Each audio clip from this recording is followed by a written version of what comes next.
For the players.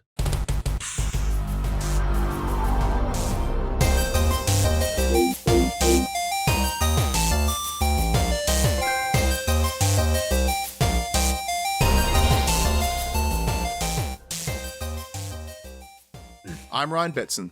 I'm Max Cooper. And this is For the Players, the pop culturist PlayStation podcast with 40 years of playing PlayStation and 12 plus years in that games media combined. I'd like to thank you for joining us in this PlayStation conversation. This PlayStation conversation happens every Monday morning at 8 a.m. on podcast service. Holy crap, another trophy popped. This PlayStation conversation happens every Monday morning at 8 a.m. on podcast services, including Apple Podcasts and Spotify, and 9 a.m. on those YouTubes. If you'd like to take part in future conversations and see me just randomly fuck up the intro, come and check out our socials. Facebook, Discord, Instagram, X. All of those links can be found in the description below. If you want to join the conversation as it happens, head over to twitch.tv/thepopculturist.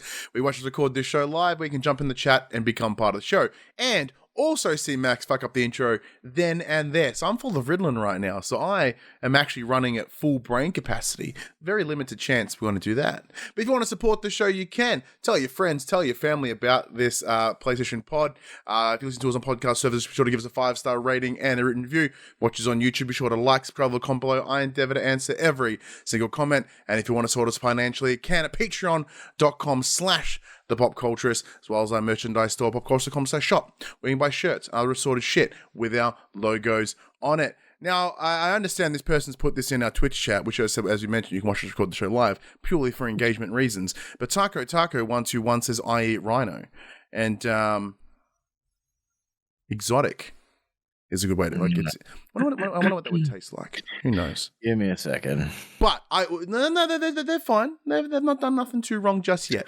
So it turns out that the trophy that popped was for just being in the black market shop for 5 minutes. Oh. So I would never have gotten that. Oh, we'll touch upon that, more games you've been playing shortly. Except for sitting okay. I want to start things off this week, Max, because in terms of... It's funny that Taco says about eating rhino, right? Because when dire times come in, like, you are going to also need to eat weird things. Like, if you were in the wasteland... Did you watch Fallout this week? No. What the fuck, Max? No. I haven't yet. I cannot commit to multiple TV shows at the same time. All right. And I am currently committed to a trio of sisters who may or may not be witches. Oh, no, yeah, that's right. You did mention you're watching Charmed again last week. How deep are you in Charmed right now? It's season 2.5. Halfway through. See, this is the thing. So, like, the Charmed is from back in the day when seasons were like 24 episodes. Mm-hmm. Yeah. How you want to sort that out? Like, 24 episodes, 20 minutes. Doesn't seem like a lot, but, like, it's dense. And there's half of them are kind of relevant, and the rest most certainly aren't. You know, like, Supernatural is vicious for that. Well, like, they have those Monster of the Weeks, and then they have all their big honk of nonsense. But what I'm loving in general is, like, new TV series. They follow the format of, 8 episodes or 13 episodes, and they're kind of however long they need to be. We saw this with The Last of Us. It was like 8 episodes, and like one episode's 40 minutes. One's an hour and a half, because fuck you, that's why. One's 33, and you're like, and that's the season finale, which is bizarre. Like, the one that you think should have the most girth, hot, you get 33 minutes. You just fall short at the end. Okay, so my biggest gripe is when I have two problems with the streaming services and how they release their TV series. Netflix has really started pissing me off with doing their part 1 and part 2. So the half seasons? So they can squeeze out an extra fucking subscription for a month, so people don't sign up for the 7 days free, watch their show, peace out. That pisses me off. Okay. And I understand from a business perspective that, sure, that kind of gets some sticking power for them. Good for them. The other one I hate is the week to week. I know. Like, I adore week to week. Week to week can go fuck itself. It's a thing of the past. I want everything right now. That's why I have streaming services. Nope. Don't fucking make me wait week by week. Release it all. Let me binge it. Otherwise, I'm going to wait 8 weeks and then binge it, and it's going to be spoiled for me. Well, that sucks to be you then. What you should do isn't do what everyone else does. And like, you remember even the semi-recent glory days of your Game of Thrones, your Breaking Bads, whatever, right? Like, that week to week discussion of like, holy shit, and then the speculation, and that's the best part. And it was great until on the very last week they fucked it all up, and then I'm like, I could have done this in a day. We're talking about Game of Thrones. Yeah, of course we are. Yeah, but like, I've said this before, and I'll say it again. Anyone that is confused by what Daenerys did at the end of season whatever of the Game of Thrones has never watched wrestling in their entire life. She just turned heel. She became a bad guy immediately. Like if you ever watch wrestling, people can be the nicest babyface in the world, and out of nowhere, bad guy. I mean, I would preface that she was the bad guy the whole time. Absolutely was. She was working the whole time. She worked us, and then she worked us into a shoot. Then she became a bad guy, and we're like, what the fuck? Who would have thought a 16-year-old kid who had 3 fucking dragons would make good decisions? I think 13 in the books, technically. I think she was 13 when like Drago was giving her a hard time, but like I assume she was like 16, something like that. When Aquaman was sticking it to her. Yeah, Aquaman was just going to town. How the fuck did we get there? Oh, serious. Fallout. Yeah, because like, because Fallout's out now, I've watched 2 episodes. Watched 2 episodes in the one night, and I was like, I'm gonna savor this a little bit. Saying that though, right now I'm like, I want to watch it so fucking bad. Okay, you know what I watched instead this week? What? Fucking Bluey. Oh, yeah. Okay, well I'll let you. Look, can we touch on Bluey? Sorry, we'll touch on Fallout, and then we'll go to Bluey. Mostly because I started and we've already tangented like 6 times, and I'm you know me, I'm bad at it. Okay. In the 2 episodes that I've watched so far, out of the 8. It's fucking incredible. Like, in terms of the creative team clearly understand Fallout. One of the things that I adore about the old Flintstones movie, the one starring John Goodman, Rosie O'Donnell, and fucking Who Shrunk the Kids guy, right? What I love about that movie is that they spent so much time and effort and money to practically make almost everything apart from the dog or Dino, right? Yeah. Here, this show feels the same. Like, they're in the vault and it's like built, and like all the little trinkets are built. Like, it feels like a lived in world. It's awesome. Every part of it.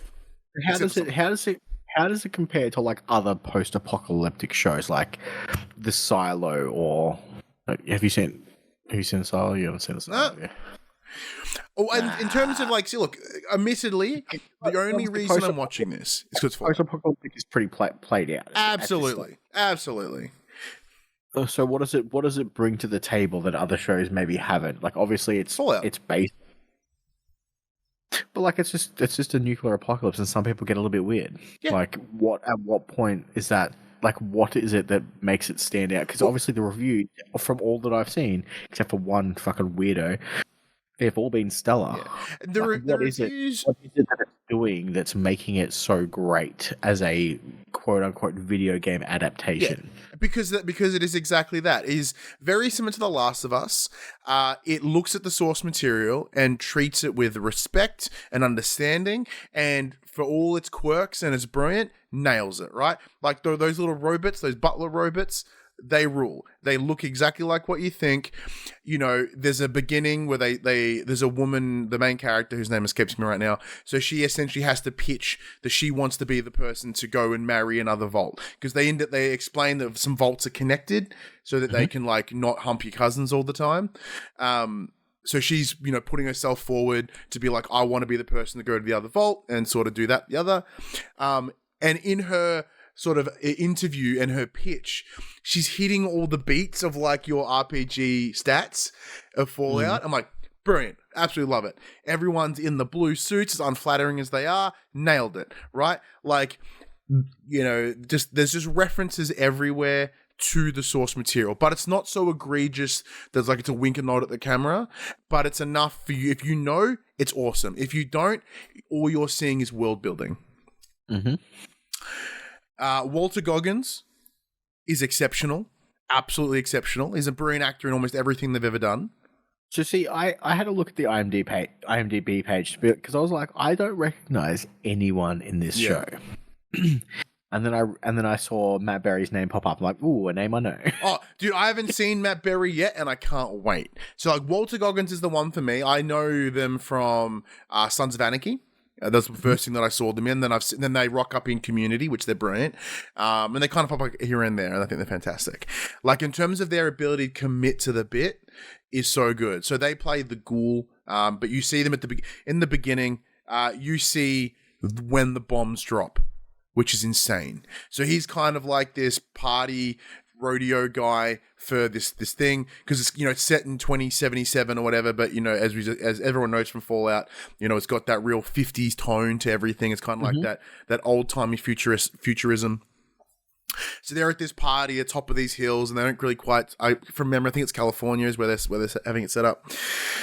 You know, he's talking to his daughter, having a discussion around the thumbs up. You know, the idea is the thumbs up is if the blast is bigger than your thumb, you're too close. You're fucked, right?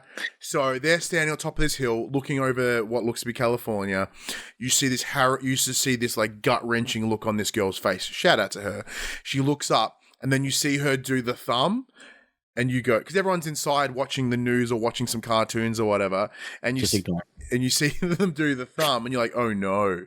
And then he's like, what are you doing? And then he turns around, and because she goes, is it your thumb or my thumb? And he goes, what are you?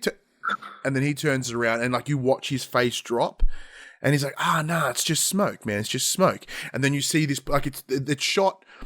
It's like almost super slow-mo, but enough to everyone emote and just to see the fear. Because you see this plume sort of build, and you're like, uh-oh. And then it does the big mushroom, and then you see him just shit.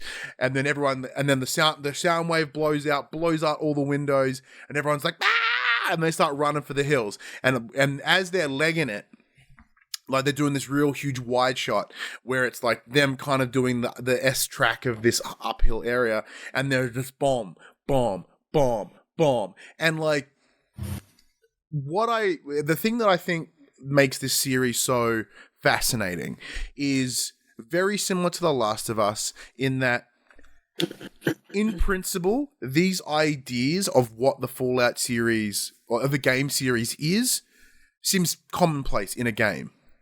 But the second you see it in a practical sense, you go, oh. Or at least for me, it gives me that, it takes away that disbelief. Where I go, oh yeah, it's just the end of the world. But seeing it in the show in like a physical sense, I kind of go, oh shit, that's kind of crazy. And then you go in the vault, and then everything's kind of like that, you know, built up like the vaults in the game. Like everything's tactile. And you're like, huh. That is really weird. And they demonstrate that they have this little outdoor eating area. Like there's a big screen with like a barn on it and moonlight. So they have where they grow their crops to sort of have that feel of it like they're being outside. And then of course it's all on film because it's whatever.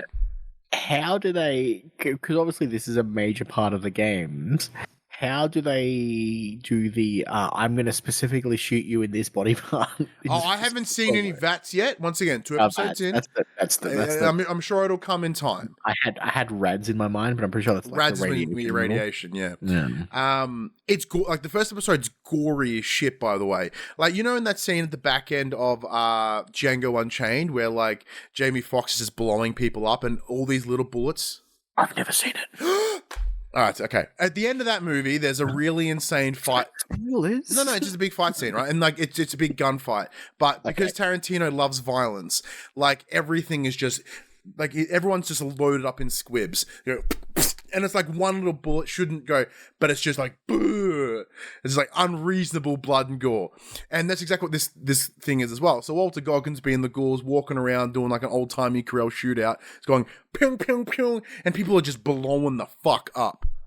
And it's like, oh shit. It's like, it's dope. I don't want to spend too much time on it because I haven't finished it and I'm really, really enjoying it. The only thing that I find bizarre is like they have the T60 armor, but it doesn't feel heavy. doesn't look heavy. Like it's moving, but it's clearly moving like big plastic PVC things. Like it doesn't have that sense of weight. Like they've got all the Foley to make it sound heavy, but it literally looks like some guy in a plastic suit. Like it looks better than a cosplay, but it moves like a cosplay. Probably my only hitch with it. Okay, fair enough. But okay, so like it didn't make me cry though. Oh, dude. Now, you've got a young daughter, so she's a little bit younger than my son. So like she's key Bluey age, where my son's just ahead of it. Mm-hmm. So you have grown up with. I've seen every single Bluey episode there is, and there has been a few that have absolutely just emotionally destroyed me, and a lot of them come back and have like this episode, The Sign, that came out this morning. It's 28 minutes long. It's essentially 4 episodes in one. And it covers, there's so many like callbacks from previous episodes. So for those that don't know, if you're insane and never known it, Bluey is a kids TV show made here in Australia, done by the ABC. It is a family of dogs, and it is unapologetically and beautifully Australian. Those the Healer family. Yeah, the Healer family. And essentially each episode kind of covers a lesson learned or a lesson to teach children. And parents. And parents. Like it's really good for parents as well. So it's not condescending. It's really supportive. No. Like one of the ones that I distinctly remember is the one, I think it might be that first episode where the mum goes off to a baby shower. Yep. And Bluey is sad that she's going, but throughout, the parent, like the dad, he's there trying to help her comprehend it. But essentially it goes to a circumstance where she learns to understand and cope through play, which is exactly what kids do. And it's beautiful. It's absolutely beautiful how, like, by replicating what she thinks a baby shower is and what she knows it to be, and by her being the mum, she has that understanding of like, oh, I'm going to do these things. Oh, wonder what Bluey's doing at home. She gets to play and then see the world through her mum's eyes. But through her, the show's fucking brilliant. It's so good. So this is, they went on like a massively long hiatus. We got like a random episode drop a couple of months ago. We got one last week, and this has been like the ending for now. They said it's not cancelled. They're going to do more, but they don't know when. Yeah. So for now, this is it. So it was a big 28-minute episode, so essentially the length of 4 episodes. I sat down this morning. When I got up this morning, I said to my daughter, I'm like, hey, do you want to watch the new Bluey? She's like, yep, cool. Allie's asleep on the couch. We climb up on the couch together, sitting there watching Bluey. By the end of the 28-minute episode, I'm fucking bawling my eyes out. My wife wakes up. She's like, oh my God, what's wrong? I'm like, Bluey's so sad. I'm like, I just need a hug. My daughter's sitting there going, you are fucking ridiculous. Yeah. Okay? Look, okay. She's still a little bit too young to kind of comprehend some of the things that are in that this show kind of portrays, which is just fine. But oh damn! So the callbacks to some of the episodes were just heartbreaking. Because the main premise of the show is they're moving house, right? So the end of last week's episode, it showed a for sale sign on their house. And the internet went crazy this week. Their house was listed on domain.com. Oh, it's such a real estate site here in Australia. And it's brilliant. Marketing like champions. There is a number that you can call. If you call it, you get it goes straight to voicemail.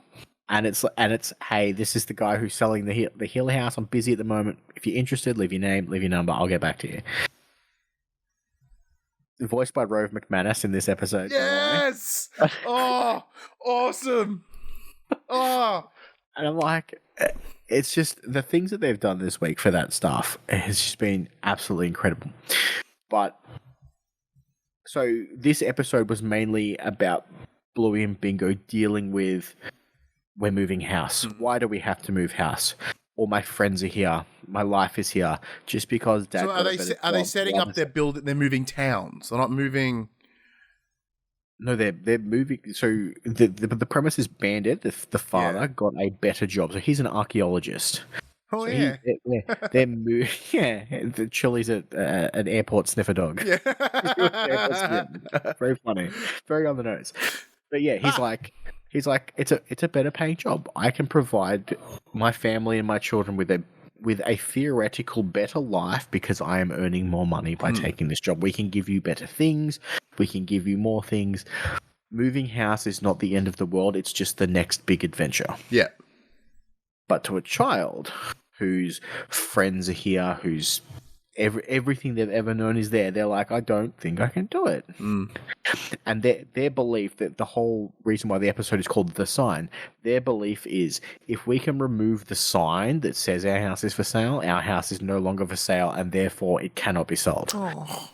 And it's so fantastically played out through the biggest story that's going on at the time. And then, the mother's having doubts because, all of her memories are in this house. She's like, you took your first steps here. Yeah. We had our children here. We're having family events here, and all of our precious memories are tied up in this house. And what they've done is they've essentially made this house a character in the show. Oh, it is. Yeah. And have proven the first shot of the entire series is going up that hill.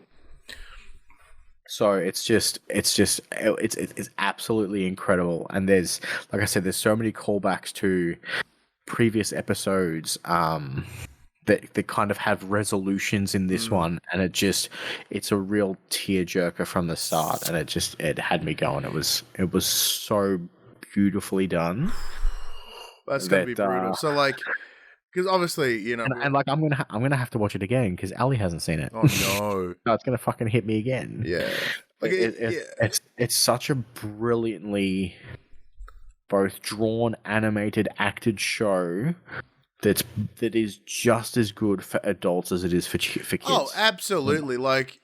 I know, just you saying that to me, it makes that show feel super powerful, and I know it is, right? Because as I've talked about here on the show before, I no longer live, my ex-wife and I, we split, and my son lives with her in the house that he was born, not born in, but he's only ever known that house. So I have that, it's the same thing that I had when I was playing Unpacking, because I happened to play that game as I moved into this house, the house that I live in now.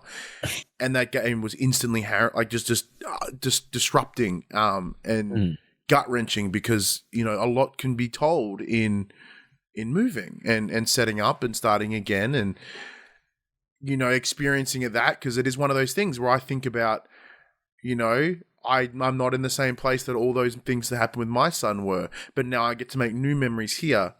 And you're in the same, you're in the house that you're not in the house that your daughter first saw, but you've recently moved into this house, so you get that, because that house you were in for a decade, right? So you've got so many memories in that old house. So I can understand that, yeah.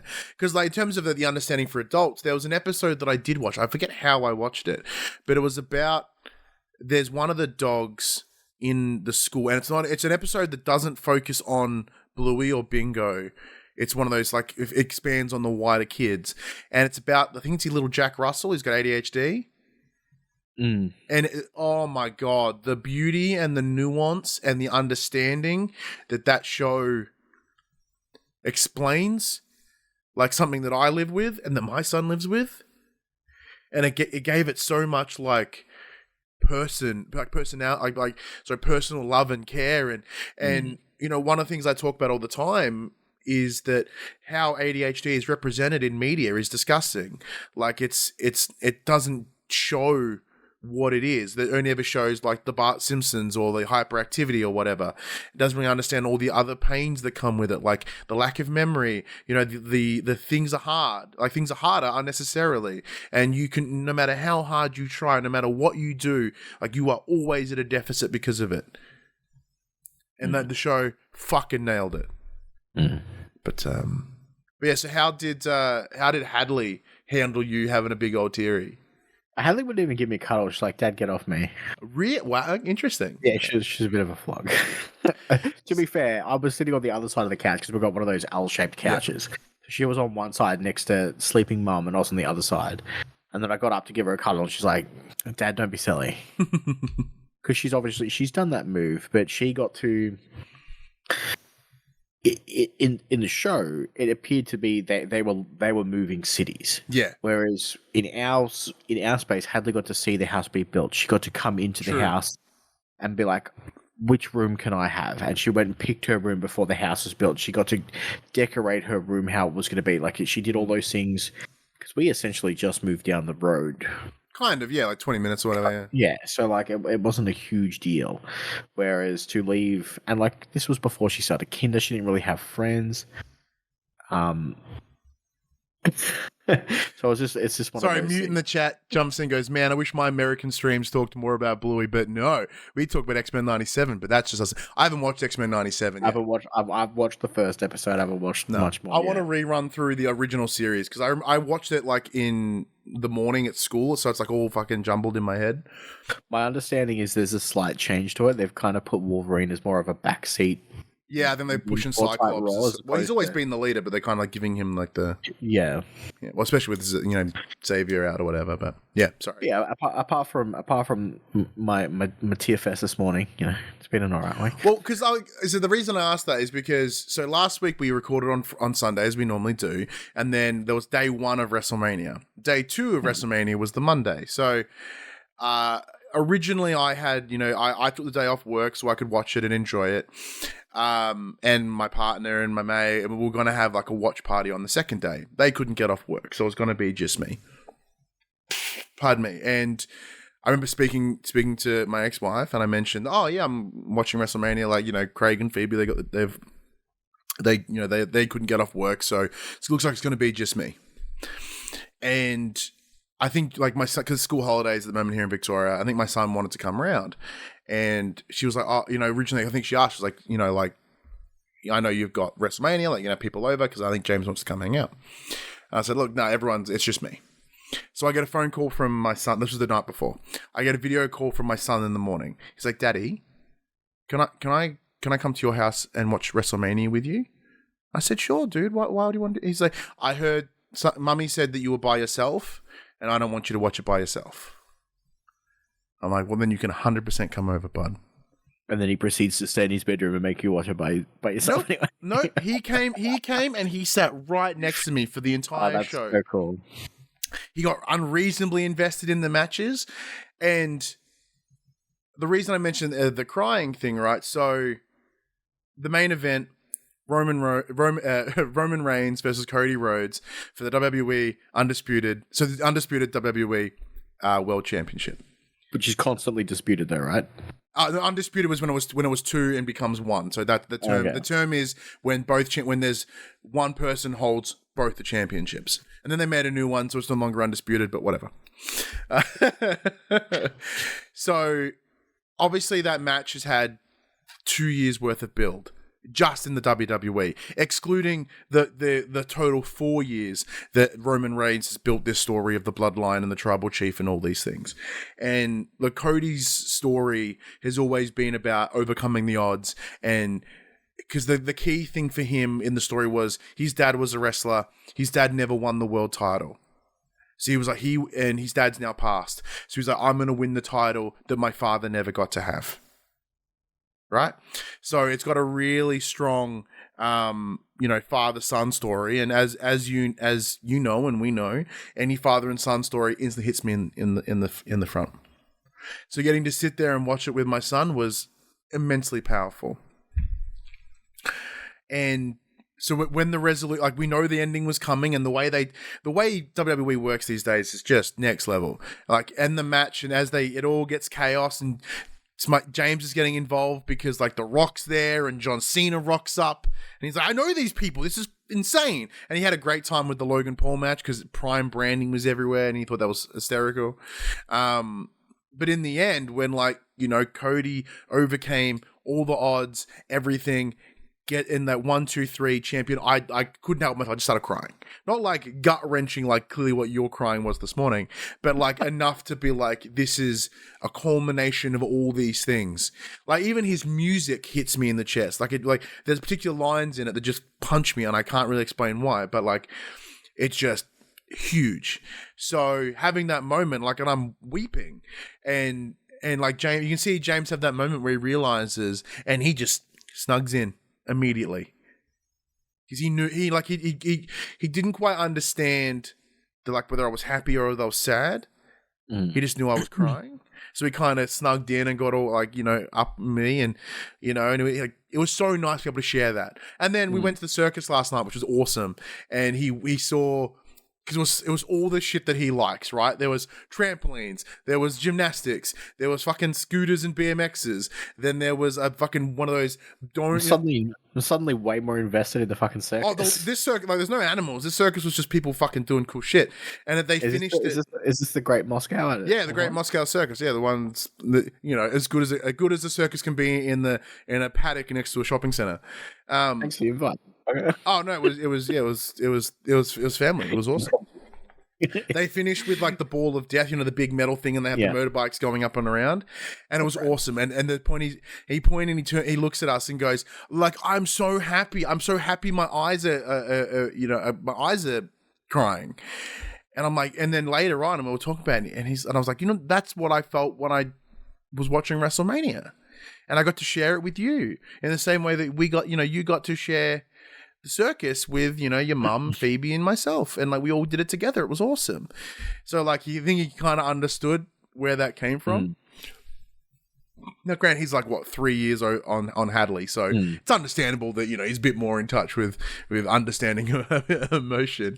But yeah, it's a lovely moment. Yeah. Yeah. That's not about us this week, because 30 minutes in, and we're only just sort of touching upon anything that isn't the bullshit that we've been up to. So Max, the key question is, what have we been playing? I have been playing a game that you played. Oh yeah, I have been playing fucking Paw Patrol. Paw Patrol. Which one? What is it? Mighty Pup Save Adventure Pack? Well, you fucked up. Step number 1, you fucked up. You have to play. So I'm going to just sidetrack I'm going to randomly info dump about Paw Patrol. So the first one, Paw Patrol on a Roll, is a awesome side-scrolling platformer. It's brilliant. It's shit, but it's brilliant. Also not 2-player. No, but to the credit of the team I think it's Outright, that is the best game. If you've never played games before, that is the best way to start. And then because when you go and play Mighty Pups, it goes, well, remember everything you learned in the first one? Let's expand on it. It's the best series to actually teach your kids how to play games. But thankfully your kid knows how to play games, so it's fine if you went to Mighty Pups, I suppose. So my daughter and I have been playing the Bluey game for a while, and we've now completed it. We've got nothing left to do. We've collected all the crap. Didn't you break it? Yeah, we broke it last time we played. It was fun. Yeah. we fell through the floor. We ran away. It was fun. So I got on, as I do, I got on Games Pass. I'm like, hey, what's some family games that are free? And all the Paw Patrol games are on Games Pass at the moment.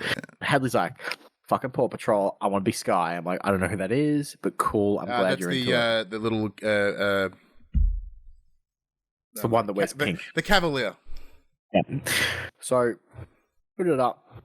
We're playing. She's like, I want to be Sky Dad. I'm like, well, you can't, okay? Because this game's dumb, and you have to. You can only play the characters specified for the level's design, okay? Because that's how games work. You can't do shit that you want to do. Because they're all built around you needing to use particular skills. We don't need a fucking helicopter right now, Hadley. We need a rubble. We need him to break some rocks. So she picks who she wants to play as. It's mainly Chase. If Chase is in the level, she's Chase. If Sky's in the level, she's playing Sky. I'm like, cool, no worries. And she got really frustrated the other day because for the most part it is just running around a 3D space jumping. It's pretty chill. 3D platforming. But every once in a while you have to use the Mighty Pups powers. And for the most part she's pretty good. I'm like, hey, you got to move the stick to where the green spot is, and when it's green you push the green button. Simples. She gets it. She's fine. Today, she had to do some Mario Party rotation. Oh, yeah. And she was fine the first time. The second time, it wanted her to do it faster. Otherwise, I wasn't going to count. So she was doing it. She almost filled the bar because it's got a progress bar. You can see it going. She fucking loses her shit. She starts giggling her fucking ass off. She can't do it anymore. She can't go fast enough. I'm like, come on, do it. You're so close. You're so close. And she fucking cracked her shits because she's like, I'm fucking doing it. Anything. I'm like, just take your time. Do it properly. You were doing it perfectly fine. And I said, look, if you're getting frustrated, let's turn it off. We'll come back to it later. I don't want you getting upset. I don't want you getting angry. I don't want you getting frustrated. So she tried it again one more time. She didn't do it. We turned it off. Came back an hour later. Turned it back on. She nailed it first time. We got through the rest of the level. Fine. So she's having a blast playing as the Mighty Pups. I don't get it. It just seems dumb to me. I'm just running around being like, because she's like, we have to pretend that they can talk. So it's not Dad, come over here. It's like whoever character I'm playing. She's like, fuck, Everest, come over here. You've missed some dog treats. Fuck you. You missed those. I'm going back to get them. She's like, I'm not Hadley. I'm Chase. I'm like, that's incredible. That's awesome. So she's loving it. Yeah. Like every day, she's like, Dad, can we play Paw Patrol? I'm like, sure, because every other day it was, can we play Bluey? I'm like, there's nothing left to do, and I'm sick of playing Rad's Adventure. Okay, like let's find something else that we can play together. She's too young to play It Takes Two, so I'm going to settle for Paw Patrol, Mighty Pups Save Adventure Bay. Well, so far, the next step was a Paw Patrol Adventure World, which is like essentially they step it up even more, and they take it like big time. None of this open world bullshit. Like it's honking. So she's having a blast at the moment, which is cool. I love being able to share those moments with Hadley, but she gets super frustrated so quickly. Dude, okay, just for funsies, right? You know how you're like one of those fucking rage gamers. It's like when the slightest thing doesn't go her way, she'll just call bullshit. She'll be like, hackers, lag, fucking whatever. This is the fun. All right, you ready for some fun part? Like the fact you're playing, this, and you're having to tell your kid to chill the fuck out. For whatever reason, my son is just focused solely on Cuphead right now. Yeah. So we go in and like we're playing it. Like we've been playing it the last couple of weeks. Here and there when he comes around or whatever, we play Cuphead. So each boss fight has like a beginner mode and then a regular mode, and that regular mode is the one where you got to get you get their soul contract. It's the whole point. The objective is so even if you complete it as the simple, it's like haha, insufficient. You thought the simple was fucking hard. Try to do this one. So we start we've been playing it. We've got up to the second island, so of course the difficulty just ramps up. I am getting blue in the face, fucking angry. Like not like, but it's all kind of like. Because, like, once again, beauty of ADHD, emotional dysregulation, right? But, like, when I played this game when it came out in, 2016, 17, I didn't know I was ADHD then. So I'm like, fuck this, fuck you, fuck this fucking game. This game could eat my dick. Where now I'm all medicated. I'm like, well, this game is making me quite angry. So, like, it's interesting the different tone. But, like, my son, we're playing today, we're both key medication window. We're having a blast.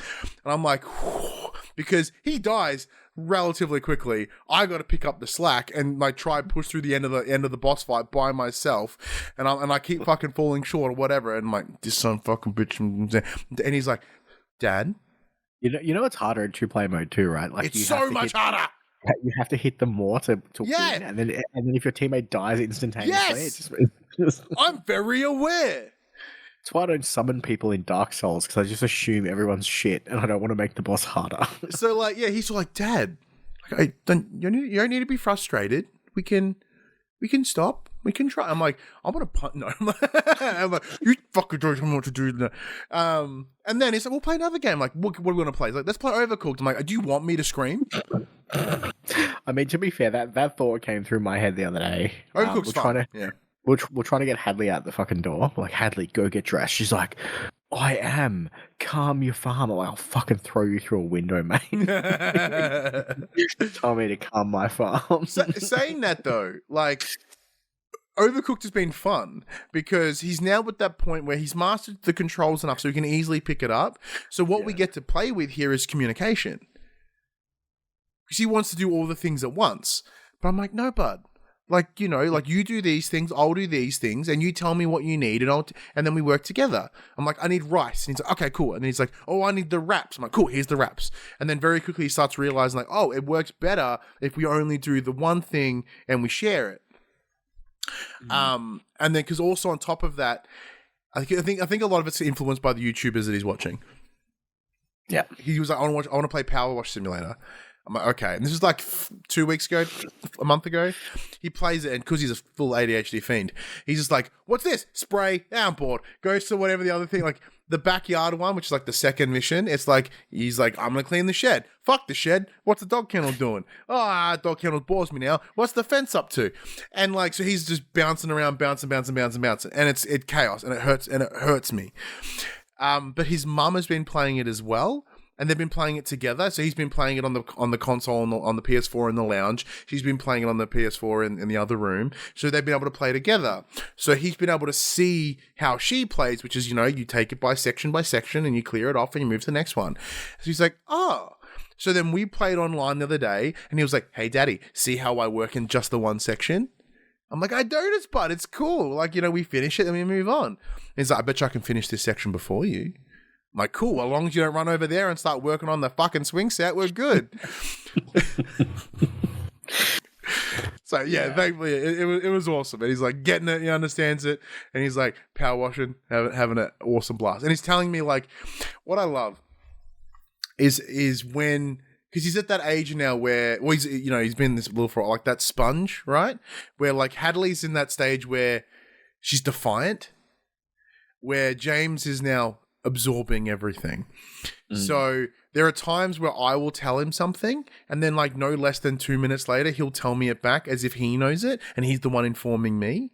So talking about picking the different nozzles, and then like 2 minutes later, he's like, "Yo, Daddy, you should really pick the white, the green nozzle, because the white nozzle isn't all that powerful, and the red one is like a really accurate shot to help get the mold off the bottom of this pond."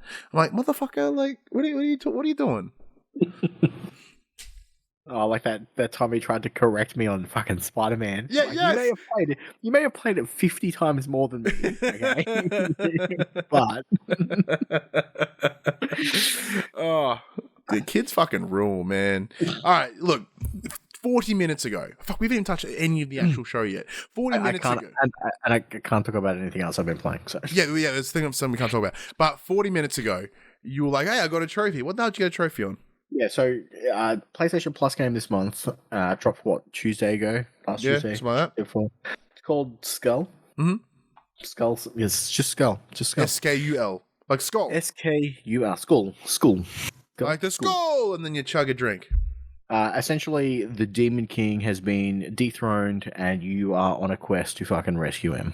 You are this reanimated little skeleton. It's a 2D platformer, hack and slash. Kind of like a Dead Cells-y, all those nice little roguelites. Oh, playing a part here. Love it.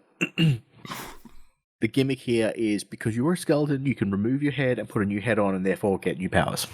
That's cool.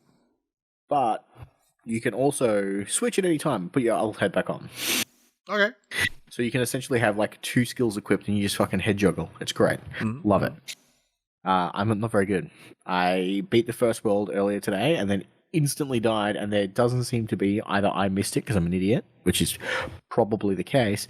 There seems to be no way to fast travel and skip the first world, like in like Rogue Legacy or anything like that. So are we thinking, is it sort of more like Returnal? Maybe. Yeah, where it's like, fuck you, do it all again? Yeah, maybe. Ew. Although Returnal also has fast travel points to a degree too. Somewhat. So yeah, as you go through, you kill the monsters, you get currency. As far as I'm aware, there's 3 different kinds of currency. There's bones. So if you choose to not take an item that you've acquired, you can break it down into bones, and then you can use those bones to upgrade whichever head you're wearing at the time, making the skill more powerful. Mm-hmm. There's your standard coins, which you can use to buy items when you're in the item shop room, whether it be like extra attack power, magical power, health, stuff like that. And then there's like dark crystals, which are kind of the big permanent upgrade currency that you use to permanently upgrade your run. Game's dope. It's free. It's PlayStation Plus Extra. PlayStation Plus Essential. Essential. So you've got like a couple of days because the new ones come out this month. This week. No. 16th, isn't it? Yeah, that's for Extra and Premium, and they stay on. The Essential games are the first Tuesday of each month. Yeah, my bad. I got it mixed up. My bad. It's a great little pixel art style game. I'm loving it. Great. Jump in, jump out. Beautiful. Love it. Excellent. But yeah, like I said before, the other thing I'm playing, can't talk about yet. That's true. I'm in the same boat there. But one of the other, like, I went, I had an aha moment a moment ago. Because I was thinking about, as I do every week, because I'm really bad at remembering what games I play. I always pull up my PlayStation app and I have a look at, what's the most recent games. That's all. I've played one more thing and I'll get to it after you finish. Oh, deep burp. My apologies. Oh, it's still there. So I'm looking through and I'm seeing MLB The Show. I'm playing that game near on daily now, whether it be because of the Diamond Dynasty, like their trading card game mode. I'm like, holy shit. WWE 2K24, no surprises there. Same thing. My faction, every day, going in, getting my dailies, doing a couple things, unlocking some cards, and then I fuck off. Going through my list, I forgot. So on the Tuesday after WrestleMania, James was like, I want to play some games. Like, okay, bud, what do you want to play? And he was trying to find stuff. Nothing was really jumping at me. I'm like, hey, like, what if we play Tekken? Because obviously Tekken was on my it was on my dash. Oh, pardon me. Because obviously the new update is out with Eddie Gordo, whatever. I was like, sure, because we played Street Fighter 6 together. He had a blast. It was awesome. So Tekken 8 pops up. He's like, okay, let's play this. I go, well, I'm going to play as Eddie because I love Eddie. Right? He's my character. He's like, I have no context who any of the other characters are. I'm going to pick Eddie too. Basically, because like my dad loves Eddie, I'm going to love Eddie. Problem solved. He's like, all right, cool. And then he, like, the capoeira stuff really captures his attention.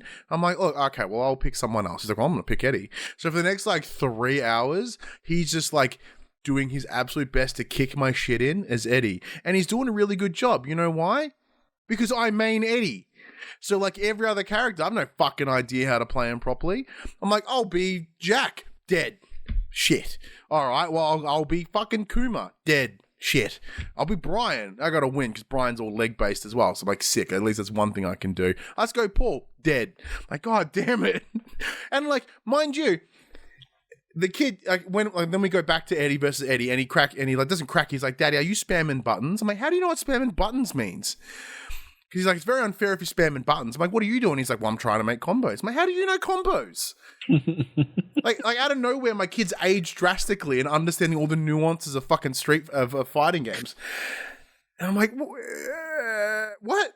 So then I explained to him then I certain some of Eddie's I actually have this lovely teaching moment where I'm like, well, these are some of the Ripper Eddie combos, right? Like you do this, that, and you can do this and you can juggle it this way, and you can. And next thing you know, he's starting to juggle. I'm like, you son of a bitch. And then we go to one particular level which has multi-stage, the wall break. So you can break through it's in a mansion. You break through a glass wall, and then you go over the ledge down to in a lab. The second he realizes that you can do wall and floor breaks, he's like, this level is the best. I never want to play any other level. I'm like, you understand there's other levels that can do? He's like, no, fuck this. He goes, I want to kick you through that window, and then I want to kick you off the edge into that window on repeat. So all we do for the next X amount of time is just, how do we set up this game so I can kick you through that window? Or you can kick me through that window. Because he's like, within one round, I want to be on the bottom floor. I'm like, all right. That was it. And then he goes, can I play this at home? I'm like, well, no, because you have the PS4 at home. His mum has a PS5, but she has to buy it. And the game's $130. So don't fucking worry about it. He's like, I'm like, so I install Tekken 7 for him. And he goes home and he plays. He's like, it's not, and it's funny. He's like, it's not the same. Like, the new one's better. I'm like, God.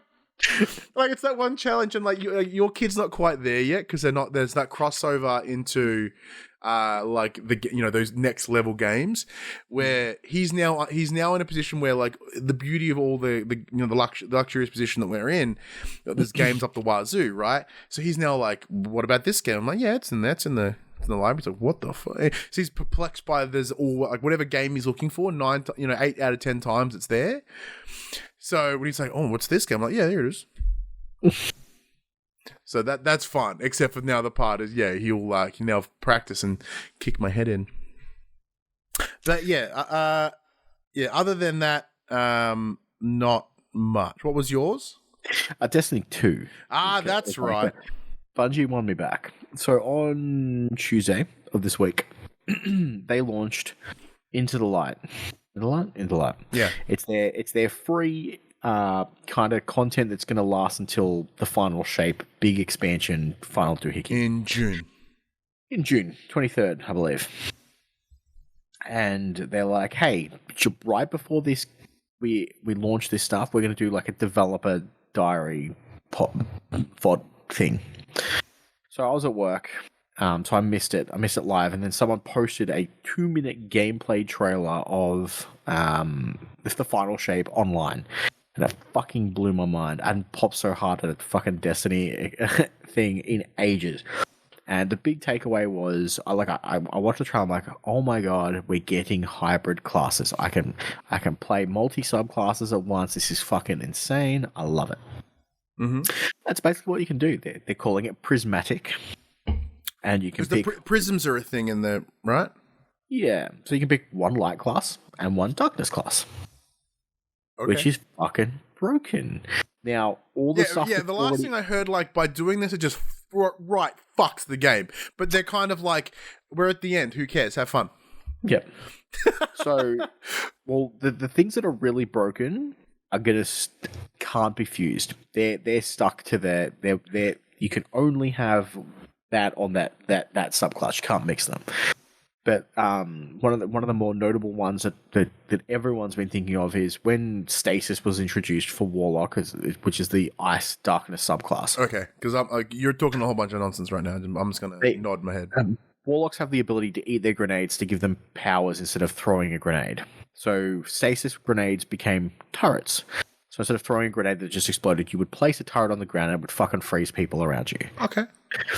Void Warlocks had an ability called Devour, so they would eat their grenade and then any kills they got would heal them. Oh, okay, I like that. That's cool. Yeah, now you can run Void and Stasis, eat your grenade, throw out the ice grenade, throw out the ice turret, and every time the ice turret freezes something or kills it, you gain health because you've got Devour procced as well. Fuck you and your min-max and bullshit. Like, that's awesome. And everyone's like, this is fucking dumb. Like, I'm sure it breaks PvP, right? Absolutely. I don't know. I don't play PvP. PvP's trash. the whole community around PvP, absolute hot garbage. You can go fuck themselves. I don't care. But the other big thing was, for the longest time, exotic armor gave you like a ludicrous amount of power for a powerful perk. Whether it be Hunter's got one where their golden gun super, instead of having 6 shots or 3 shots, it's just one super powerful fuck you shot. Just donking. Yeah. Okay, so nice. In Final Shape, they're like, hey, we're going to introduce exotic class items. And you can equip 2 exotic perks to it from any exotic in your exotic tree. Well, not any, but from found exotic perks in your exotic tree. You just equip 2. Have fun. Go fucking nuts. I think they're just like, we're just going to make it. So they're like, people have been disappointed for so long in Destiny that we're just going to give them everything they've ever wanted. Yeah, like the kingdom's almost done. Let's give them the keys. As a big finale, fuck you, just go have fun. So how do you think this will then tie into the final shape? Do you think, as in, these decisions will change, or final shape will essentially just be a circumstance of, in order to beat the final thing, you need to be able to have... You need to... Well, so they've said for the longest time that this is the final shape will be the end of their light and darkness cycle. So this seems to be the culmination of you being able to use light and dark at the same time and finding equilibrium. Okay. So to speak. Fuck yeah, I know big words. Equilibrium is not a big word. But there's also rumors that Bungie's working on a Destiny 3 and Prismatic was supposed to be a Destiny 3 thing. Oh yeah, I heard about this. With the idea is that there's no classes in Destiny 3. Yeah, so because for the longest time there had been leaked images of a red subclass, and it would make sense because we would have 3 light and 3 dark. But now they're just like, just mix them. Fuck it, just go have fun. So whether or not they've changed it up and decided to bring it into the final shape, where it would make more sense to have this culmination of light and dark working together to overcome the big bad, I don't know. But I'm back. They've in that 2.5 minute gameplay trailer, They won me back. I've been playing Destiny all week. Fucking love it again. It's so good. I've never been so hyped for Destiny since like maybe the launch of Destiny 2. Well, I was gonna say, you've been pretty like sad on Destiny for some time. So if you turn it around, I haven't played in the last 3 seasons, and I got on. I'm like, what have I missed? Let's go do all the old shit. Let's get all the shit that I'm missing. Let's fucking do it all. And now's the time to jump in. They're like, hey, you want to play with your friends? You haven't played for ages? Here is max level gear straight away. You just open a chest, done. You get a full set of max level gear, so you can do every bit of content straight away. Oh. They're just like, hey, come have fun. Come play with your friends. Bring them all back. Let's go. Have a full set of gear. Raid ready to go. We'll come do some raids. Well, it's one of those things, like Destiny, like I played it at launch and I enjoyed it. And then very quickly it was like, well, when it presented, like, this is the grind, I'm like, I can't do that. Yeah. But what I love about this, because as I said, if this is exactly what's happening for Destiny 3, what they're essentially doing is here, they're burying the lead, right? They're going, so the idea is that a drastic change like this in a new, everyone's like, well, why didn't we do that with 2? They're like, we did, here you go. And then, so that way, when they kick 3 off, whenever it's set within the world law time, whatever the shit, they can go, there's none of this like learning a new system. It's like the system's already there. Yeah. I kind of like that because if they do a sequel, there would be this compulsion to like strip it all, start it again, you know. Kind of like what they did between Destiny 1 and Destiny 2. Exactly. Where, you know, this respects those that have spent the last 10 years playing this game while also being set up in a way to support those that are, you know, going to come in. You know, does that make sense? Yeah, to get the new Guardians. Yeah. The blueberries as they're... Is that what they're called? Yeah. Why blueberries? It's what the online community refer to them as. The blueberries.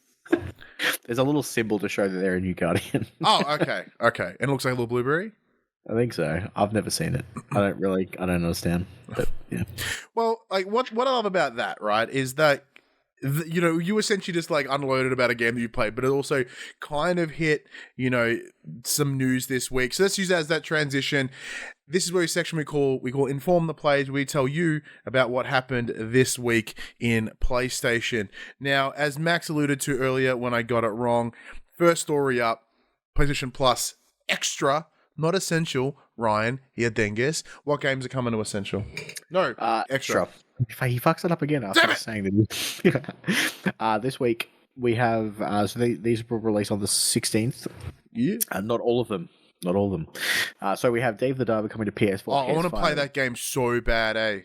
We have Oddballers PS4, Construction Simulator. I want to play that game so bad, eh? The Crew 2 PS4. Raji, an Ancient Epic PS5, PS4. The Lego Ninjago movie video game PS4. Noir Play with Your Food PS4, PS5. Deliver Us Mars PS4, PS5. Lego Marvel's Avengers PS4.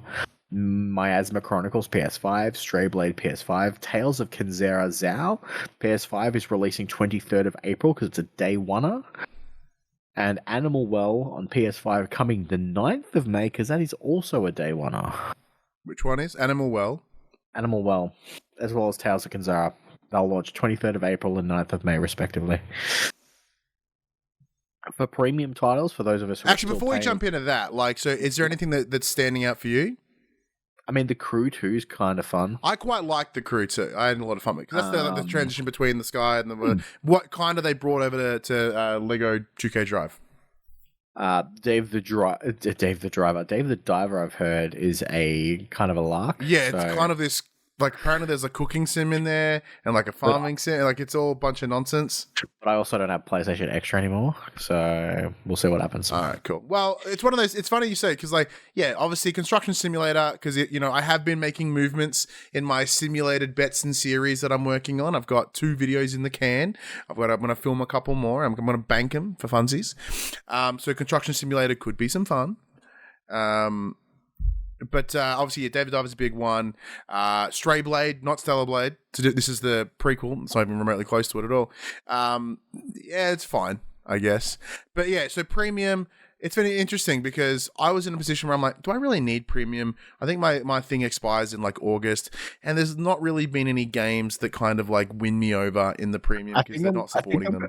I think I'm going to re-up to extra. Yeah, extra's good. Premium's not. Premium is just so ludicrously expensive for what it offers. Yeah, what you get out of it ain't it. And especially with like us around the lucky situation that we are in where, you know, extra's great if there's new games you haven't played or there's demos and trials. Like, why do we want demos and trials when we're lucky enough to be able to play and review the games and don't need the trials? But then, saying that though, the premium has my attention. Yeah, so for premium, we have Alone in the Dark, the new Nightmare, which I think is the 4th Alone in the Dark game, right? I believe so. It's certainly up there. So this is last week or the week before when I was talking about Alone in the Dark, and I was like, oh, you know, this is the game that I adored. It's this one, Alone in the Dark, A New Nightmare. However, because the PS2 versions don't come across, I imagine what you'd be playing is the PS1 version. Which maybe runs like poo. But I highly recommend this game if you want a really straight Resident Evil clone that's really fun and really good. I'd totally check it out. I've actively contemplated, like, you know, re-putting up my PS2 just to play this again. We have a Star Wars game that has way too many subtitles. That's Star Wars for you. We have Star Wars, Rebel Assault 2, The Hidden Empire.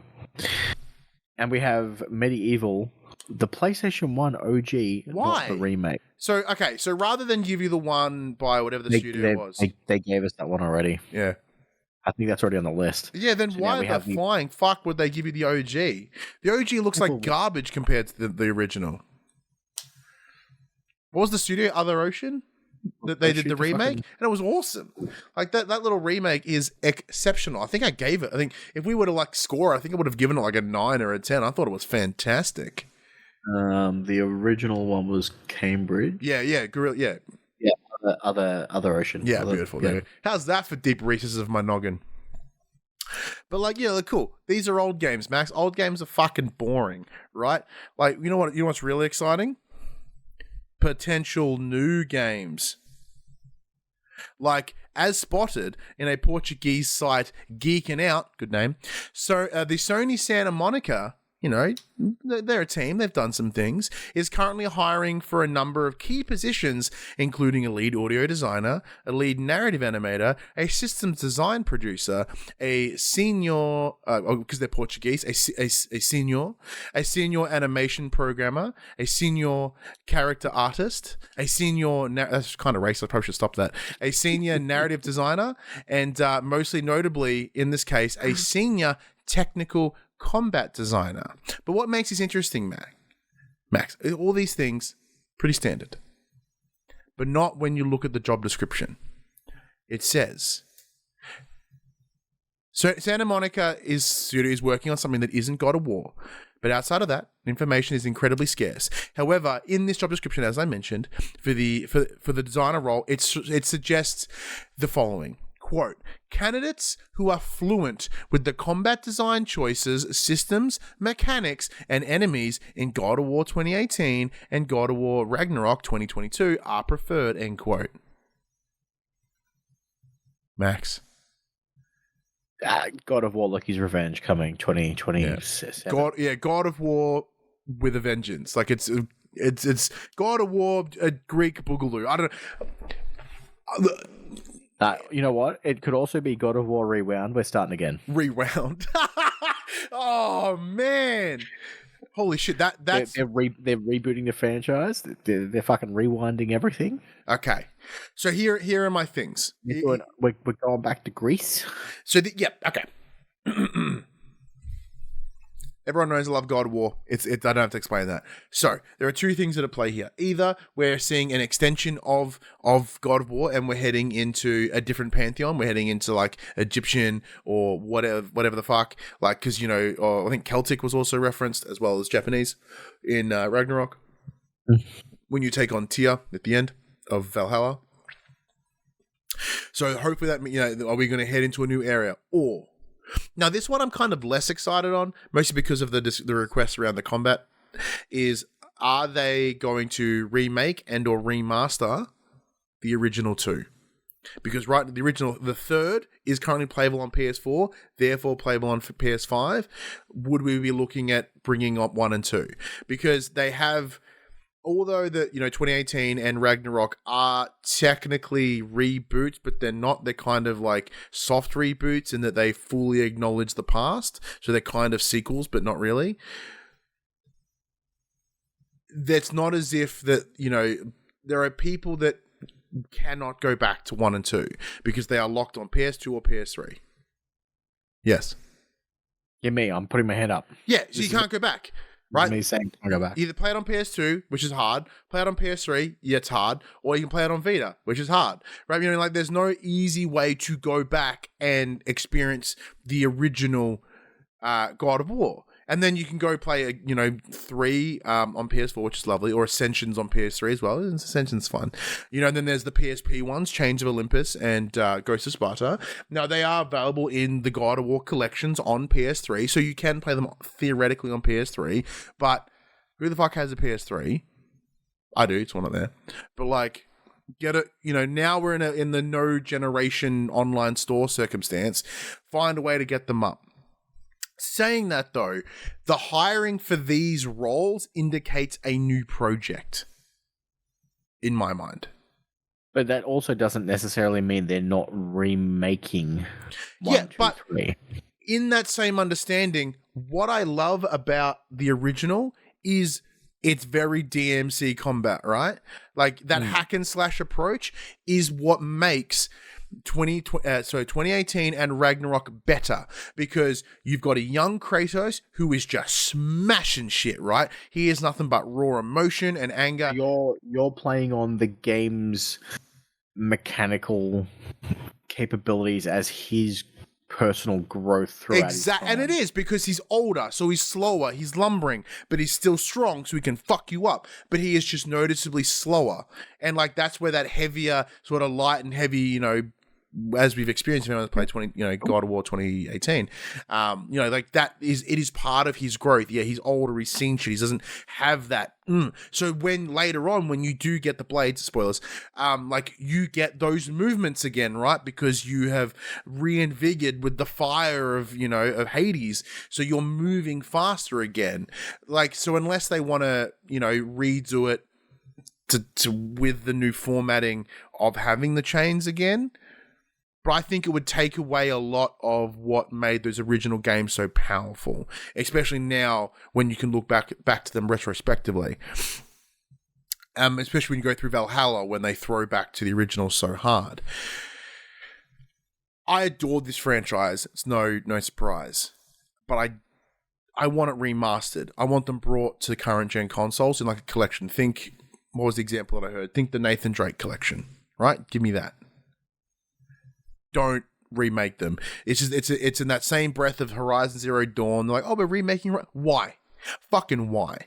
That game rules. Don't just bring it up. Bring it to PS5 if you want to do it. Go ahead. But this is these games are literally stuck somewhere else. So remaster them up. Don't remake them. Yeah, ports would be cool. Mute in the chat asks, weird. Wonder why Sony / PlayStation never port or made a digital PS4 version like Jak and Daxter. So Jak and Daxter is tough. It is very much of a game of a particular time, and very similar to what we saw with Crash Bandicoot, even with 4, and 4 did well. The Insane trilogy worked purely based on nostalgia. Then they released 4, and it sold fine, but nowhere near the Insane trilogy, because everyone's like, well, it's a game from a different time. It's like how. Was it Ukulele or whatever, didn't quite match the hype or the excitement of Banjo-Kazooie, because it's when you play it now, you're like, oh god, this sucks, it's old. And God of War does have a little bit of that in the old games, but it's got such a legacy, and that legacy brings into now that it's not rehashing the past. It's bringing the past with you. It's bringing it along. That's at least At least that's what I'm thinking. What about you, Max? You don't love it as much as me. Would you want? Well, I haven't played the first 3. What I'm saying, would you want a sequel to what we have now, or bring the old ones back? I would honestly be happy with either. Like, obviously, a sequel to see what's next. I would be even happy for them to just be like, "Hey, thanks for your service, Kratos. We're moving on to your son now." Like, it makes sense. Start afresh. But I also wouldn't be like, "Hey, I could go back and play the originals and kind of like re-experience or experience them for the first time in a much better way." So, yeah. So, people like new experiences, Max. People love new experiences so much that they will play a demo over and over and over again. Because the gameplay is that good, I assume? Just the gameplay? Because they need to finish their specific experience multiple times. Look, some people can pride themselves on their ability to finish an experience multiple times. Talking about pulling dicks, in case you weren't sure, by the way.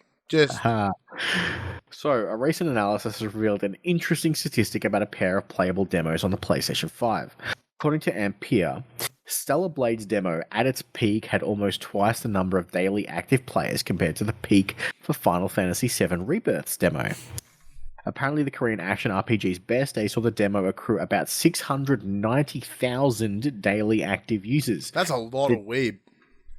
The demo for Square Enix's anticipated sequel, meanwhile, managed roughly 380,000 at its peak. It's an interesting analysis. The two games are both major PlayStation 5 exclusives this year. They're in a similar ballpark in terms of genre. However, Stellar Blade is a brand new IP with much to prove, while Final Fantasy VII Rebirth is obviously part of an established series, and the demo arrived to a lot of hype and expectation. As Ampere points out, though, Rebirth's demo's 380k peak players translated to about 2.2 million daily active players at launch. Stellar Blade may not be able to match the trajectory, as it doesn't have the same brand recognition or level of anticipation, but what it does have is some crazy physics. Yeah, all them boobs. Right, and look, jokes aside, I think the reason is exactly that. The boobs, no. No, the reason is it's a new property, right? Like, people want to experience a new property, and everyone knows, like, we experienced Fallout, Final Fantasy VII, and with the remake. Even you, someone who loves Final Fantasy so much as head on your arm, you're like, I'm not playing this fucking demo. Yeah, I didn't want to ruin the experience. Exactly, and that's my point. So the numbers are reflective because of that, right? Like, I was listening to a podcast today, and they were talking about how, the challenge between Dead Space and Resident Evil 4, because they came out at the same time, but one's regarded way higher, even though Dead Space is equally as brilliant. And I think that's because leading into that game, we saw Resident Evil 2 and 3 remake, and we went, well, we know what they can do, so I'm way more excited for Resident Evil 4. With Dead Space, what the fuck, like, who knows how they're going to go about it, right? It's on the back of some other Dead Space news we'll get touched upon in the quick bits. So what I see here is exactly that. They're like, well, we don't know what this property is, we want to check it out. They gave us a demo. Like, demos do well if it's something that's interesting. And, back in the day, we were promised every major game should get a demo. Where the fuck's that at? That never happened. Technically, the fine print was every game over $70 had to have a demo within its first 2 years of launch. Spoilers, in Australian dollars, that's every game. But look, this makes sense. Some are significantly more. Oh my God, we'll get to that in just a moment. So it makes sense to me that this is doing so well, and I think, at least for me, even myself was like, do I get the demo? Because have you had a few experiences? And it's one of those things like, no, I've not played the demo, but it was enough for me to go, should I consider downloading this demo? Because I went on a big rant last week, and I was like, fuck, I shat on this game so hard. Should I play it? And then will my stance change? As of yet, I can't speculate. But like, there are some people like me that went, let's check it out. This is Bugsnax all over again. Yeah, well, it could be. Like, for those any of the new listeners, like Bugsnax, I was like, this game looks fucking shit. Like, the song is dumb. Everything about this game is dumb. And then I played it. I'm like, this game is fucking incredible. And look, I'm so happy to be proven wrong. I'm wrong all the time. So like, I would love there to be, for me, when's the game come out? April 26th? 6th, yep. I would love to come release, and I go, you know what? I'm gonna play Stellar Blade, and it's okay. Like I'm hoping that day comes, but as of right now, nah, I'm not gonna download the fucking demo because I like ranting about boo physics. It's fun. And look, I guarantee you, so many people. Why not play the demo and experience the boo physics? Could I? Yeah, I might. But it's one of those things, like, I guarantee you there are people that are solely playing the demo just to go to Pound Town. Because, like, it's the same reason people like Foam Stars. You know, Foam Stars has no retention. You know why? You can only jerk off to things so many times before you get bored. And that's why no one likes Foam Stars anymore. Turns out the game was also kind of average, but... kind of average, it's praises that is undeserving. Look, average is different to different people, Max, all right? You know, some people, all they need is below average, and that's fine. Talking about dicks again, by the way, in case you weren't sure. All right, that's enough talking about weenus. Next news. Yeah, this is you, mate. Oh, shit. Hang on, gotta write numbers. Timestamps. All right. When I first read this news piece, when Max sent this through, I went, what the fuck? Because he's titled it $900 dues. I'm like, wait, what? So Ubisoft... It may as well be. It may as well. It's insane. So Ubisoft revealed that Star Wars Outlaws will be... they dropped a story trailer this week, which actually... Have you watched the trailer? I don't give a shit. What? I'm sorry, I really don't. I could not care less. All right. Before we jump in, I watched the trailer. It looks cool. You essentially play like this woman. She has a little fucking axolotl thing. That kind of looks cool. So it's clearly an RPG. It's made by Massive, the guys that made Division. So it's already a big win for me. I think I've come to learn, Max, that like I loved Star Wars. All the new shit has burnt me. Like, you know, Force Awakens was cool until you think about it. The Last Jedi was really cool, except for that Canto Bite scene. Take that away. And then if you think about it, the movie starts to fucking fumble. And then The Rise of Skywalker, when you watch it, you go, that was kind of... Until you think about it, you know, this movie fucking blows. And it utterly destroys everything. It's awesome. It's not. The movie sucks so much, asshole. And then they proceed to then just give you shit and shit and shit and shit. And like, what made Star Wars incredible is slowly going away. But some of the things that are at least relatively consistent is the games. So like Star Wars Jedi Fallen Order was dope. Jedi Survivor, also dope. And I watched this trailer and I'm like, I would much rather play within the Star Wars world than watch a film or a series. I mean, to be fair, that's always been me. I love the Star Wars games. Huge Jedi Outcast. Oh, Jedi Academy. So much fun. Loved all that shit. OG Battlefront 2. Love those. Don't like the new ones so much. They were weird. The latest Star Wars, like the Force Awakens, mint. That whole story with the Star Killer. Do you know why Force Awakens rules? Because it's just A New Hope. It is literally just A New Hope. Beat for beat. I've always been a fan of the games. This one, I don't know, for whatever reason, I have fallen out of the Star Wars games. Yeah, no, I understand that. But, you know, I was like, this looks great until I pulled up the PSN. So they announced the game will be coming to PS5 on the 30th of August of this year. But what has got everyone talking, and what's got us talking right now, is the unbearable, eye-watering fucking price. You know, no Republican credits, only money for the Ultimate Edition. Up for pre-order right now on the PlayStation Store. The publisher has put for said Ultimate Edition £120, $130 US, or max in Australian dollars, dollary dues as you might call them, $199 dollary dues and 95 centurinos. No one ever calls them centurinos, but they should. So it gives you access to the game, hopefully. It gives you a season pass and a bunch of digital crap. Now, of course, this is a notable increase compared to the past Ubisoft titles, even their quadruple A Skull and Bones nonsense. So, what do you get for that near 2 full-price PS5 games? as you mentioned, the base game, the season pass, which will add 2 story-focused expansions after launch. Of course, no one knows how big those expansions are or what they're going to hit or what they're going to touch, but they're going to be there. Cool. That's exciting. A spaceship? Hey, that's pretty cool. I think it's called the Kessel Run Pack. If you pre-order, you get a ship and a speeder. Woo! As well as some other vehicles. You get a digital art book, not a physical one, Max. Oh, fuck you, digital only. And you get the chance. You get the potential to play the game 3 days early on the 27th of August. And of course, the base game is going to be $70 Australian, US, or $110 Australian, around about 120 potentially. Probably. No, it's 100. It's 110. 109 on the PlayStation Network. Sweet. Well, at least it's low. At least it's slightly lower than the RRP of video games. That's cool. With the gold edition going $169.95. So you either got to go buck standard for 110, and then you go. There's no like 130 to kind of trick you. Like, oh, what's only $30? Fuck you. $60 extra. Eat a dick. Then $90 extra just because.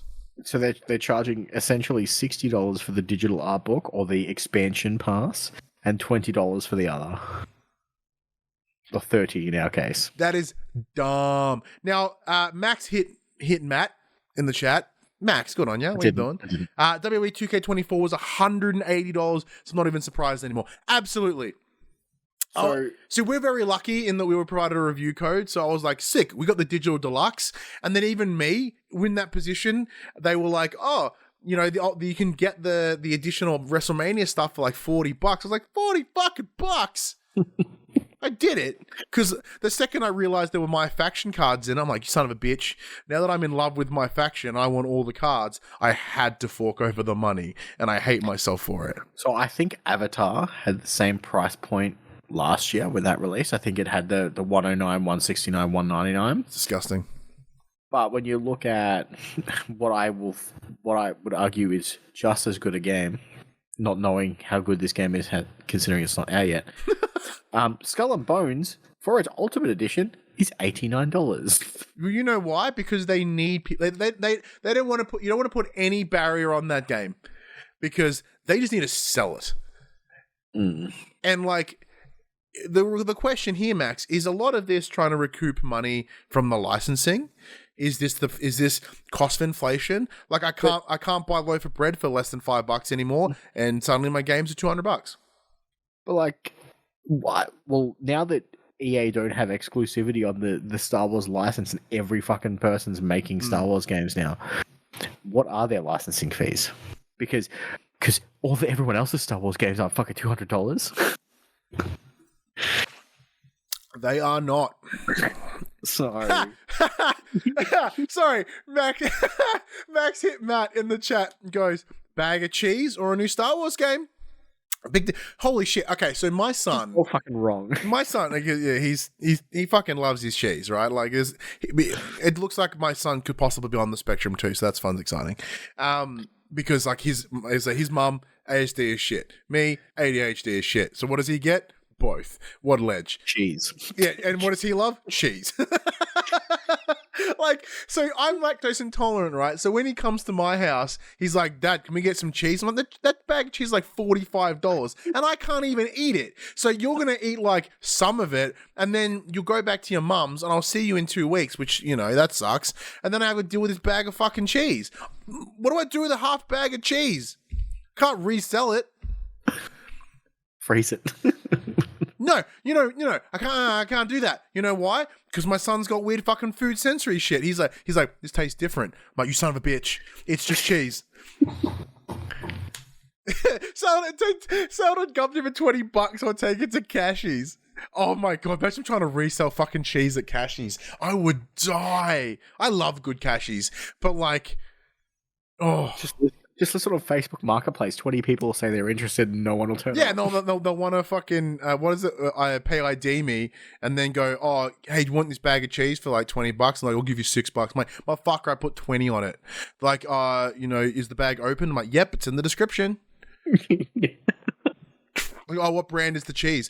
Look at the picture. Look at the fucking picture. People on, look, okay. Side rant about Marketplace.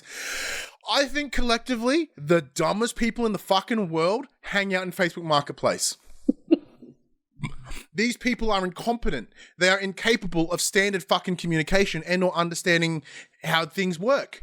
And, you know, you and I were talking about this at the start of the show, Max, before the show started. Like, you and I were talking about Facebook Marketplace.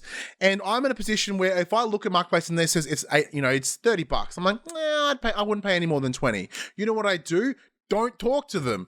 You know why? Because fuck them. I'm like, well, I'll go somewhere else where it's the price that I want to pay. I'm not going to go, hey, motherfucker. See, my mindset is, I want $200 for this item. Therefore, I will list it at $250.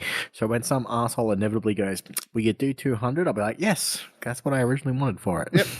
But I know everyone haggles. Yeah, but you know, like, you know what? You know who haggles? Markets.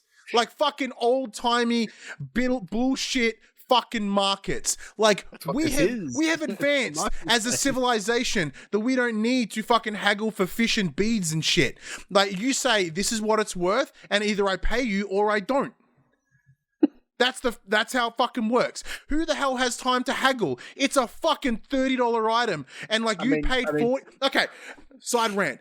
No one understands the depreciation of value. Like, I paid $100 for it 5 years ago. It's worth $90. Motherfucker, that's worth $40 tops. Just because you have owned it, that already drops it. God damn. Fucking people on like haggling shit. Fuck them. Okay. Cool. So, you know what you can't do? You can't haggle your prices of your video games. They're not going, it's $199.95. They're like, I'll give you $150. They're like, fuck you. It's do you want it or you don't? That's how it should work. Now, granted, that's horrible because that can totally be misused all the time. Like right now, is this worth $199.95? Oh, fucking course not. You know why? It's Ubisoft, and like, you know, Ryan Ubisoft Betson in the past. You know, I've been a fan back in the day, but like, this is fucking stupid. All right, let's talk about other. You know who can't fucking afford this game? People that get laid off. Yeah. So, Larian has spoken out. You know what? I really thought that like having Riddlin before the show would actually help keep me in check. If anything, it just makes my rants more focused. Cool. I love it. Pushing on, motherfucker. Like, fuck you. Next story. Alright, the developers behind last year's breakout RPG, Baldur's Gate 3, BAFTA award-winning, Larian Studios have since used the platform allowed by their success to rail against the many ills currently plaguing the video game industry. You have this soapbox. What do you want to do with it? Fuck this industry. And they leave. Yeah. It's pretty much what they did. So CEO and founder Sven Vick recently called out publishers' greed as being to blame, saying, quote, they've been fucking this whole thing up for so long, end quote.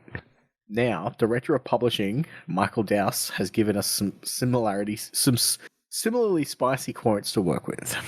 Speaking to and in quote, fuck them, fuck you, end quote. Yeah, it's pretty much. So speaking to GameFile Steven Totilo, Dowse puts things equally bluntly, explaining that, quote, these giant operational failures that we call layoffs, they are an avoidable fuck up. That's really all they are. End quote. He said that these big companies fail to prepare financially for the future and that layoffs come in waves when the market starts to turn because they start to think, quote, well, finally, now we can too. We've wanted to do it for ages. Everyone else is. So why don't we? That's really kind of sick. Layoffs are a very, very complex and nuanced decision, but the idea that it's an inevitability that has to happen is just not true. End quote. The problem is that shareholders of publicly traded companies like EA or even Sony expect a return on investment. These companies are not, quote, nimble enough. The secret to Larian Studios' success? Don't sell out. Remain private. Squirrel away pennies for the lean times. Dow said that Larian going public might mean more money to work with, but that would be, quote, antithetical to the quality part of what we're trying to do, end quote. To hear him explain that the entire thing sounds so straightforward, you have to wonder why other companies can't just fucking make it work. Quote, we just took it day by day. As an operation, we created reserves. We scoped up based on what we thought we would need, created reserves and fallbacks just in case we would have to. Luckily, we didn't. We're just nimble. Being nimble is the key. Big companies are not nimble. Okay, so like, someone else said this recently. What's the fucking the game? The guy that made BioShock, Ken Levine. Like, apparently he said something similar around Judas, and is like, yeah, like, you know, we got a bunch of cash, and we just squirreled it because like we knew this game was going to take time, so we just did whatever we had to do, and whatever. And I think that they're absolutely correct. Like, there's no, you know, don't get me wrong. All right, look, sometimes. You know, layoffs aren't necessary because, you know, and like if it was on the presumption that those people are needed and you just can't get rid of them, right? You know, you don't want to get rid of them. But like, I guarantee layoffs are also used for like, can we just get rid of a bunch of shit kickers? Like we have no reason to fire them. Like they're like not brilliant. Like they're not the worst, but like they don't harass anyone. Even if they did, most companies would just keep them on board and promote them apparently. So it's one of those circumstances like, well, how do we get rid of them? Let's lay off. And like everyone that they just, right, fuck you, you're gone. That's how I got made redundant, I can tell you that much. Not because I'm a shit kicker, because I was like, I fought too many people. We left too many. Just physically. No. My friend and my former boss, like we both tried to shake the system too hard, and they didn't like it, so they kicked us. The second redundancies came around, they're like, "Fuck you." I'm like, okay. Hey, that's fair. But like, okay, like first of all, I appreciate Larian for speaking, like, you know, the Sven for speaking so candidly. Like, I think that's the position that they are in, as you mentioned. Like, that puts them in a space where they can say these things, and everyone can't go, "Ooh, you're a fucking nobody." They're like, "Look at what we did. Look how much money we made." Yeah. Fuck yeah. Yeah, we won the Game of the Year on like every single platform possibly known to mankind. Yeah. What's that? Yeah, because fuck off. That expression of "fuck you" money. They have "fuck you" money. Someone's like, "Oh, you can't say them." Fuck you. They're like, "Oh, but you know what if you do?" Fuck you. Are you going to make your fancy pants? Fuck you. I don't have to do it. You know why I don't have to charge $199? Because fuck you. I don't have to. Because you know why people buy the game? Because it's good. And like, you know, like, no, he's absolutely correct. And shout out Fuse for putting that story and then this story. Good news writing, Max. Good news writing. Look. How back? Yeah, well done. Well done. All right, let's get into the quick bits. Remnant 2's second DLC, The Forgotten Kingdom, launches on the 23rd of April. Didn't you play this game and loved it? Yep, keen. I reinstalled it when the last DLC came out. This DLC is going to get me back to. Sweet. Hopefully built longer than the last one. I think the last one took us like one sitting to do. So, good timing on this second bit of Quick Bitty, but after watching the TV series, I went, man, I should play Fallout 4 again. Kind of ran like shit on PS4, but and then I remember semi recently going, pretty sure there was a PS5 port in the works. Googled it, and they're like, and then like the next day, it was like, hey, Bethesda, they've announced the Fallout 4 PS5 version will be coming to the 25th of April. It's got some new modes, some content. I assume you get all the DLC and stuff. Hopefully, it's a free upgrade because I did the upgrade from Skyrim in the last couple of months because I was like, oh, I want to play Skyrim again. Mostly because I saw a trailer and they're like, we have fishing. I'm like, motherfucker, Skyrim's got fishing? Oh, I got to play that. And I think they have farming too. I was like, oh man, I want to play Skyrim. And seeing as I never actually finished Fallout 4 because I spent too much time in the settlement part and like just building settlements because it was fun. And I know a friend of the show, Craig, never went past the settlements because that's all he ever did. So much so the game got to a point where it just kind of didn't run properly anymore because he built too much and the game was just having such a really hard time because it has to perpetually remember everything because it's an RPG in an open world. As you mentioned, Max, Baldur's Gate 3 bags 5 BAFTA awards, including Best Game of All Time. Wait, what? Yeah, I just added that. Oh, you dickhole. And then, as you mentioned before, Final Fantasy Rebirth has sold around 2 million copies. Yeah, I bet you Square Enix, under-delivered. Well, apparently, Square Enix is saying that the Part 3 could be out by 2027 because their whole team is still on board. Well, they didn't let anybody go. No contractors or nothing. You know why? No layoffs. But that game's ages away, Max. Game's coming out this week. Yeah, Are you Googling it right now? No, my wife's yelling at me. Is it? She's like, you're too long on the show, and that's when you go, Ryan won't stop ranting about Facebook Marketplace. No, I was like, because I sent her a message like shortly after we started this, going, "I'm gonna make some popcorn when this is finished." She's like, "Where the fuck's the popcorn?" I'm like, it's not finished. Like Ryan won't shut up. I'm googling it now. So. We're on the home stretch. We're on the home stretch, Ali. It's okay. Home stretch. April. You are, oh my God, you are literally Googling it right now. PC. Grounded's coming out this week on the 16th. Oh, isn't Sea of Thieves this month as well? Yeah, at the this end week? of the month. Oh, not just yet. But yeah, we've got Grounded. We've got Harold the Halibut coming to PS5 on April the 16th. And we've got Skul Ritual on the 18th. We've got Soul Covenant coming to PSVR 2 on the 18th. Ooh. That's it. That's all. Rad. Yep. Grounded, some fish stuff, Skul Ritual, PSVR 2 stuff. So there's 4 people that own one. Exciting times for them PSVRs. All right. Well, big thank you to everyone. Oh, Jesus Christ. Big thank you, everyone, for joining us this week. And I don't know whether it's correlation or causation, Max, but there is certainly a setup. Rant again at the end. that there's back end rant at the end. No, where the shows that I have ridden before they do go longer.